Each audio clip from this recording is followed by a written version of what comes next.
الله تبارک وتعالى د صبر تلقین کوي چې صبر کوه په هغه باندې چې کوم دا کفار مکې والا وایي او صبر ویل کېږي درې قسمونه دي.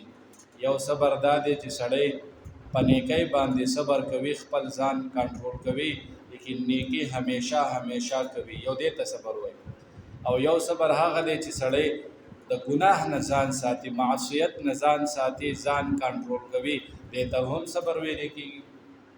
او دریم صبر هغه دی چې په مصیبت، غم، تکلیف، مصیبت د باندې رالی په هغې باندې صبر کې جړه فریاد هغه چغې سورې نه وهې، ځان ساتي، ځان کنټرول کې، دې ته هم صبر ویل کېږي. نو صبر پته ولګېده خپل ځان کنټرول کولو ته ویل کېږي.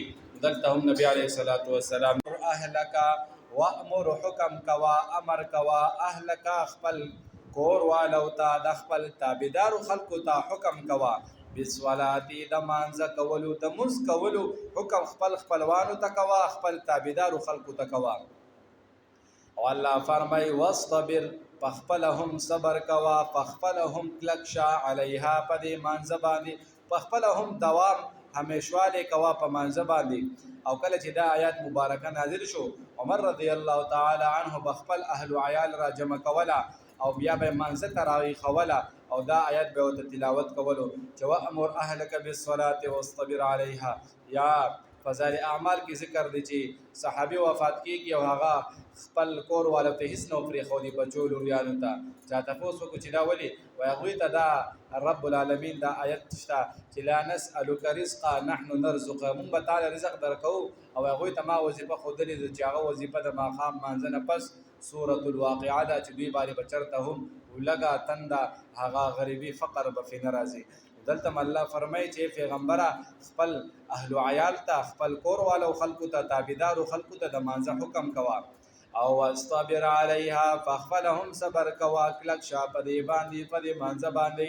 لا نسألک، الله فرمایي مونږ نه غواړو، مونږ سوال نه کوو ستا د رزقا، د رزق مونږ ستا نه رزق نه غواړو، نحن نرزقک مونږ رزق درکوو تا ته. والعاقبة للتقوى، بهترین انجام، ښه انجام د نیکانو متقیانو پرهیزګاره دی. وقالو او وی دوی دا کفار مکې والا لولا یأتینا ولی نرازی مونږ ته بآیت یو نښه من ربه د الله تبارک وتعالی د طرفنا. دلته دوی فرمایشي معجزه غوښتله، او کله چې قوم فرمایشي معجزه وغواړي او بیا هغوی ایمان را نه وړي، بیا د الله تبارک وتعالی عذاب راځي. دلته الله فرمایي چې فرمایشي معجزه د دوی په حق کې هغه فایدهمنه نه ده، او کچری دوی باندې عذاب راشي دوی ختم شي، او چې عذاب رانه دوی خلق ایمان را نوړي، نو دوی په اهل عیال اولاد کې به داسې خلق وي چې هغه به د دین اسپایان وي. دلته الله فرمایي چې وقالو وایي دوی لولا یأتینا ولی نه راوړي، ولی نه راځي مونږ ته بآیت یو نښه من ربه د الله تبارک وتعالی د طرفنا. نو الله فرمای اولم تأتهم، آیا نه دی راغلی دوی ته بینتو هغه صفا بیان د قرآن مجید، ما هغه فی الصحف الاولی چې کوم په هغه صحیفو اولنو مخکې کې دی. او یا دلته تفسیر ذخیرة الجنان ذکر کړی دی اولم تأتهم بینة، آیا نه دی راغلی دوی ته ښکاره معجزې چې دوی فرمایشي معجزه کړې وه چې یاره مونږ دپاره د سپوږمۍ دوه ټوکړې که. او قرآن کې الله فرمایي اقتربت الساعة وانشق القمر، او دغه سپوږمۍ ورته دوه ځای شوي وه. دا فرمایشي معجزه دې ټولو خلکو په سترګو باندې ولیدله او بیا یې هم ایمان راڼولو.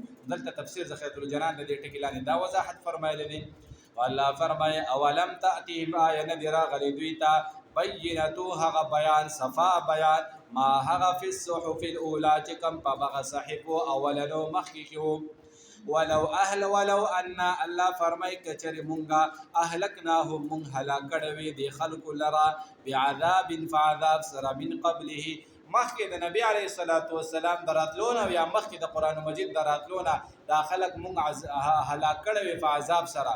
نو لقالو الله فرمای دوی به خامخاوي چې ربنا ای رب زمونږه لولا ارسلتا تا ولی نورا لېږلې مونږ ته، تا ولې نه رالیږلو، تا ولې نه رالیږلې مونږ ته رسولا یو پیغمبر او رسول، فنتبع چې مونږه تابعداري کړې وي آیاتک ستا د آیاتونو د پیغمبر ایمان ما په هغه باندې ایمان راوړی وي او ستا د آیاتونو تابعداري م کړې وي.